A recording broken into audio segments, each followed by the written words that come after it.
एक लड़की अपनी कॉलेज की सहेली की शादी में जा रही थी। वो एक आम सी लड़की की तरह दिख रही थी। ना कोई सरकारी गाड़ी, ना कोई सिक्योरिटी, बस एक साधारण मोटरसाइकिल पर सवार। उसके चेहरे पर हल्की सी मुस्कान थी और आंखों में एक अनजानी चमक। वो थी राधिका सिंह, ग्वालियर जिले की नवनियुक्त डिस्ट्रिक्ट मजिस्ट्रेट यानी डीएम। लेकिन उस पल में वो सिर्फ अपनी सहेली की खुशी में शामिल होने वाली एक दोस्त थी। उसने जानबूझकर अपनी पहचान छिपाई थी ताकि वो आम लोगों की तरह व्यवस्था का असली चेहरा देख सके। जैसे ही वो ग्वालियर शहर के करीब पहुंची, सड़क पर एक पुलिस चौकी नजर आई। चौकी के बाहर 3-4 पुलिस वाले खड़े थे और बीच में वर्दी में इंस्पेक्टर रोहित शर्मा, एक कड़क मूंछों वाला आदमी, डंडा लिए इठलाता हुआ। उसने मोटरसाइकिल पर आती राधिका को देखा और डंडे के इशारे से रुकने को कहा। राधिका ने बिना किसी हिचक के अपनी मोटरसाइकिल सड़क के किनारे उतारी और एक तरफ खड़ी कर दी। इंस्पेक्टर ने कड़क आवाज में पूछा, कहाँ जा रही हो? राधिका ने शांत और नम्र स्वर में जवाब दिया, सहेली की शादी में जा रही हूं सर। रोहित शर्मा ने उसे ऊपर से नीचे तक घूरा। राधिका 28 साल की एक खूबसूरत और आत्मविश्वास से भरी महिला थी। उसकी सादगी में भी एक अलग गरिमा थी। इंस्पेक्टर ने मुस्कुराते हुए तंज कसा, अच्छा जी, सहेली की शादी में दावत खाने जा रही हो, लेकिन हेलमेट तुम्हारी चाची पहनेगी, क्यों नहीं पहना?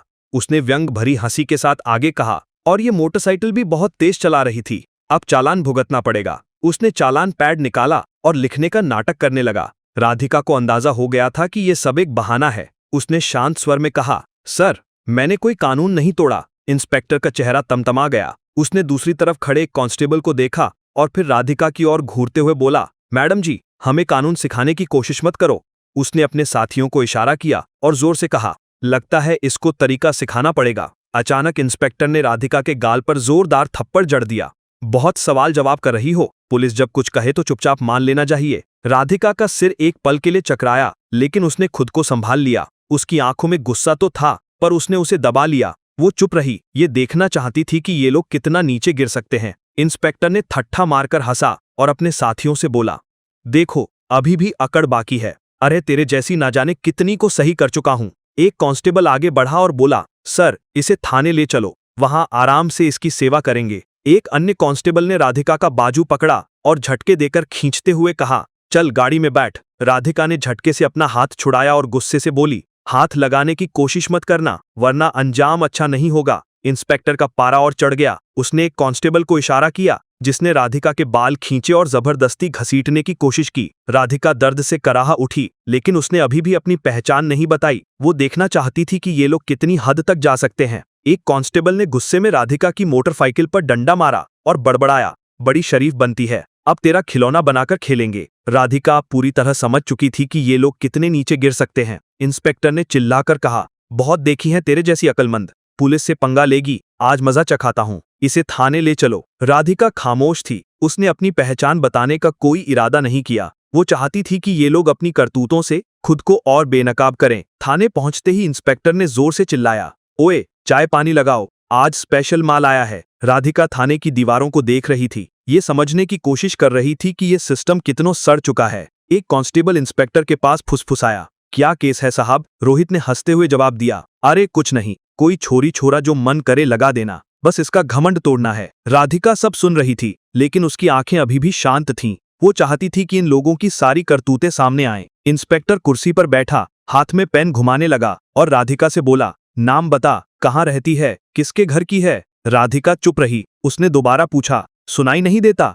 नाम बता। राधिका ने बिना चेहरा बदले जवाब दिया, सुमिता शर्मा। इंस्पेक्टर ने हंसकर कहा, बड़ी समझदार निकली, झूठ बोलने में भी तजुर्बा है, लेकिन ज्यादा चालाकी की तो भारी पड़ेगा। उसके इशारे पर राधिका को एक सड़े हुए लॉकअप में धकेल दिया गया। वहां पहले से 2 कैदी बैठे थे। एक ने राधिका की ओर देखकर पूछा, बहन तूने क्या कर दिया? राधिका ने हल्की मुस्कान दी और चुप रही। वो कोठरी के कोने में बैठ गई, सब कुछ देख रही थी, सुन रही थी और हर हरकत को समझ रही थी। इंस्पेक्टर ने एक झूठी रिपोर्ट बनवाई और बोला, इस पर चोरी और ब्लैकमेलिंग का केस ठोक दो। एक कांस्टेबल ने पूछा, बिना सबूत के? इंस्पेक्टर हंस पड़ा, इस थाने में सबूत मंगाए नहीं, बनाए जाते हैं। तभी एक सख्त आवाज दरवाजे से आई, रुक जाओ। सबने मुड़कर देखा। सीनियर इंस्पेक्टर अजय वर्मा खड़ा था, जिसकी छवि थोड़ी साफ मानी जाती थी। उसने राधिका की हालत देखी और पूछा, ये सब क्या हो रहा है? रोहित ने मुस्कुराते हुए कहा, कुछ नहीं सर, एक सड़क छाप औरत हद से ज्यादा दिमाग दिखा रही थी। अजय ने राधिका को गौर से देखा। उसके हाव भाव किसी आम औरत जैसे नहीं थे।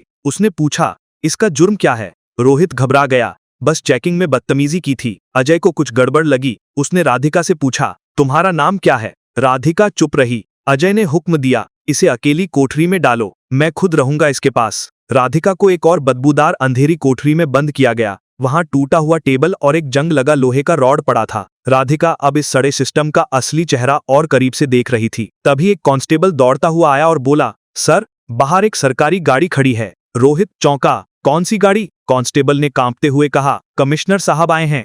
रोहित का चेहरा फक पड़ गया। कमिश्नर साहब ने थाने में कदम रखते ही गुस्से में पूछा, रोहित शर्मा, यहाँ क्या तमाशा चल रहा है?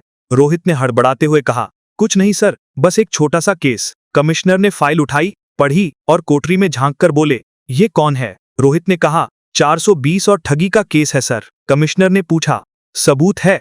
रोहित फंस गया। कमिश्नर ने राधिका से पूछा, नाम क्या है तुम्हारा? राधिका ने हल्की मुस्कान दी और बोली, डीएम राधिका सिंह। थाने में सन्नाटा छा गया। रोहित के हाथ पांव कांपने लगे। वो जिसे ठग समझ रहा था वही जिले की सबसे ताकतवर अफसर निकली। कमिश्नर ने गुस्से से रोहित को घूरा और बोला, तेरी हिम्मत कैसे हुई एक सीनियर अफसर पर झूठा इल्जाम लगाने की? राधिका ने सख्त आवाज में कहा, रोहित शर्मा, तू अब गया, तेरी सस्पेंशन पक्की है और मुकदमा भी चलेगा। तभी रोहित ने जेब से एक कागज निकाला और हंसते हुए बोला, रुको मैडम, ये मेरा ट्रांसफर ऑर्डर है, मैं 3 दिन पहले ही ट्रांसफर हो चुका हूँ। राधिका ने कागज पढ़ा। अजय वर्मा ने रिकॉर्ड चेक किया और बोला, ये असली है, लेकिन इसने अभी चार्ज नहीं सौंपा, सारी बदमाशी इसी की है। राधिका ने कहा, अब तेरा ठिकाना वही लॉकअप होगा जहां तू औरों को डालता था। रोहित ने आखिरी चाल चली, मैं अकेला नहीं हूं, ये सब मेरे साथ हैं, ऊपर तक सारे जुड़े हैं। राधिका ने कमिश्नर की ओर देखा और बोली, इस पूरे थाने को साफ करना होगा। कमिश्नर ने सहमति दी। जो हुक्म मैडम। थाने के बाहर पत्रकारों को खबर लग चुकी थी। उन्होंने मोबाइल से खबरें फैलानी शुरू कर दी। तभी एसपी साहब की गाड़ी रुकी। राधिका ने एक फाइल निकाली जिसमें एसपी के काले कारनामों का ब्यौरा था। उसने फाइल एसपी की ओर बढ़ाई और बोली, देखो, तुम्हारे सारे कारनामे इसमें हैं। कमिश्नर ने हुक्म दिया, इसे गिरफ्तार करो। एसपी की गिरफ्तारी ने जिले में तूफान मचा दिया। मामला दिल्ली तक पहुंचा और मुख्यमंत्री के आदेश पर 40 से ज्यादा पुलिस वाले, 10 बड़े अफसर और कई नेता गिरफ्तार हुए। ग्वालियर की हवा बदल गई। राधिका सिंह की ईमानदारी और हिम्मत की चर्चा हर तरफ थी। उन्होंने दिखा दिया कि अगर इरादा साफ हो तो पूरा सिस्टम सुधर सकता है।